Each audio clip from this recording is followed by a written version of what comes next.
পুজো মানেই ঢাকের আওয়াজ, পুজো মানেই প্যান্ডেলে প্যান্ডেলে আরতি। হ্যাঁ, এই পুজোর অনুষ্ঠানে এখন তৃতীয় রান্না, আমার বিশেষ রান্না। আমি আজকে এনেছি বনেদি বাড়ির রেজালা। সেই রেজালাটা করার আগে চলুন আমরা একটু দেখে আসি এটা রান্না করতে কি কি লাগে।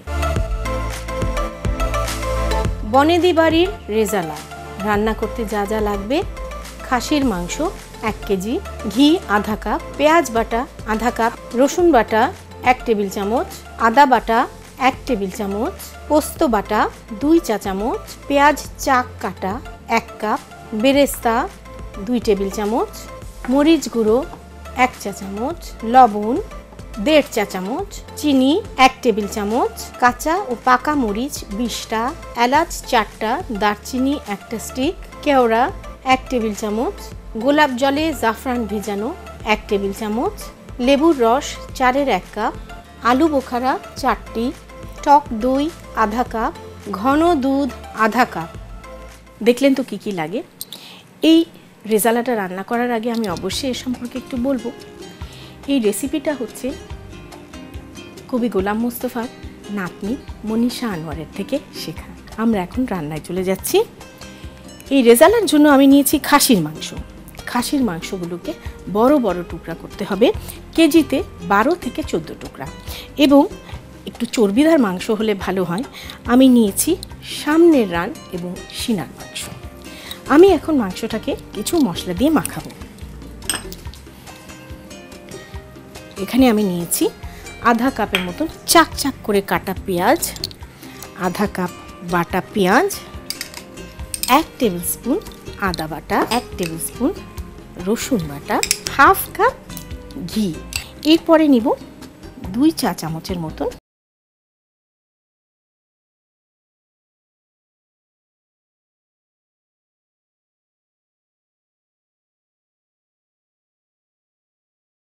যে পছন্দসই এতে যোগ করেছি একটু শিমলা মরিচ। এতে আমি আরও দেব 4টা এলাচ এবং 1টি দারচিনি।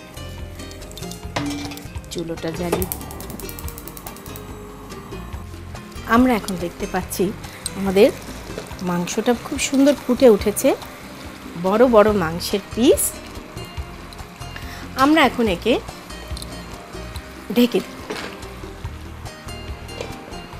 ঢেকে আঁচটা একদম কমিয়ে দেব। প্রিয় দর্শক, আপনারা একটা জিনিস খেয়াল রাখবেন, এই ধরনের সাদা তরকারি রান্না করার সময় আপনারা দেখবেন যেন কিছুতেই নিচে পোড়া না লাগে।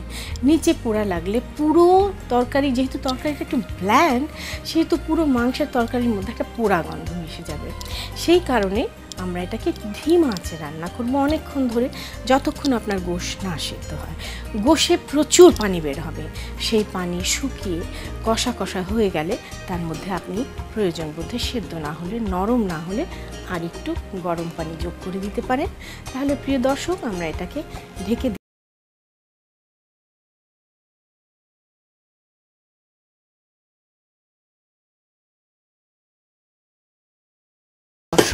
আমার মাংস থেকে প্রচুর পানি উঠেছিল।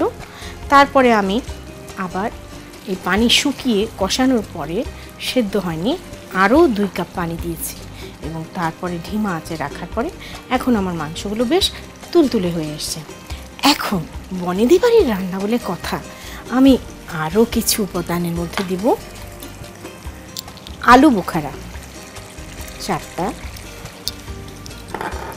পোস্ত বাটা 2 চা চামচ,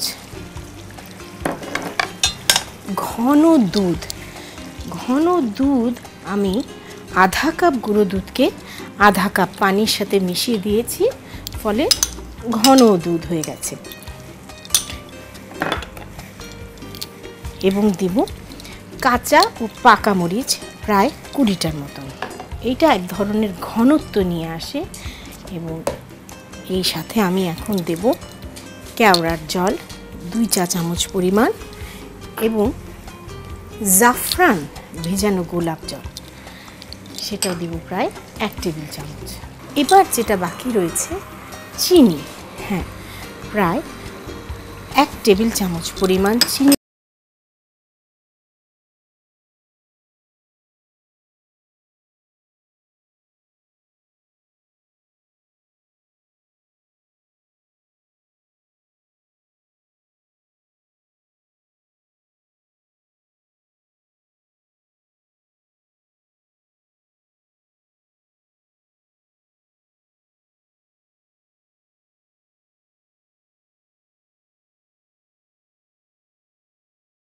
মুহূর্তে দেব লেবুর রস, প্রায় 4-1 কাপ।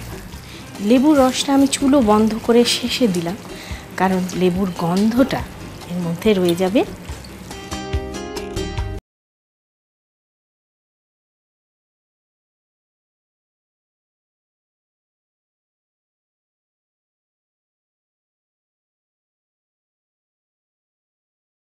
প্রিয় দর্শক, দেখলেন তো তৈরি হয়ে গেল বনেদি বাড়ির রেজালা। একটি পাত্রে খাসির মাংস নিয়ে পেঁয়াজ কুচি, পেঁয়াজ বাটা, আদা রসুন বাটা, ঘি, লবণ, টক দই, শিমলা মরিচ গুঁড়া, এলাচ, দারুচিনি দিয়ে মাখিয়ে রান্না করতে হবে মৃদু আঁচে সিদ্ধ হওয়া পর্যন্ত। মাংস নরম হয়ে এলে তাতে আলু বোখারা, পোস্ত বাটা, ঘন দুধ, কাঁচা পাকা মরিচ, কেওড়া পানি, গোলাপ পানিতে ভেজানো জাফরান ও চিনি দিয়ে ঢেকে মাঝারি আঁচে 10 মিনিট রান্না করে সবশেষে লেবুর রস দিয়েই তৈরি অসাধারণ বনেদি বাড়ির রেজালা।